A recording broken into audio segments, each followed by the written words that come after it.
நீங்கள் கேட்டுக்கொண்டிருப்பது பொலிட்டிக்கல் சேனலின் செய்தி அறிக்கை. நாடாளுமன்ற தேர்தலில் திமுக காங்கிரஸ் இடையே தொகுதி பங்கீடு பேச்சுவார்த்தை நடைபெற உள்ளது. அதில்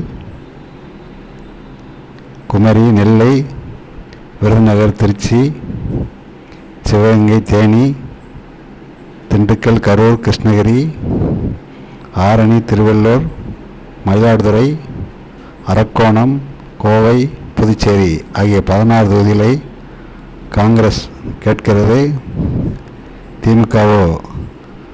திமுக கட்சி முக்கியத்துவம் கொடுக்க வேண்டும், திமுக கட்சிக்காரர்களுக்கு முக்கியத்துவம் கொடுக்க வேண்டும் என்று எண்ணி காங்கிரஸுக்கு 7 சீட்டு கொடுக்க முன் வந்துள்ளதாக தகவல்கள் தெரிவிக்கின்றன.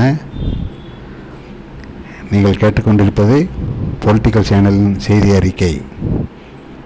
நாடாளுமன்ற தேர்தல் தொடர்பாக திமுக காங்கிரஸ் இடையே தொகுதி பங்கீடு பேச்சுவார்த்தை நடைபெற உள்ளது. அந்த தொகுதி பங்கீடு பேச்சுவார்த்தையில் குமரி, நெல்லை, விருதுநகர், திருச்சி, சிவகங்கை, தேனி, திருவள்ளூர், அரக்கோணம், மயிலாடுதுறை, காஞ்சிபுரம், திண்டுக்கல், கரூர், கோவை, புதுச்சேரி ஆகிய 16 தொகுதிகளை காங்கிரஸ் கேட்கிறது. திமுகவோ காங்கிரஸுக்கு 7 தொகுதிகளை கொடுக்க முன் வந்துள்ளது.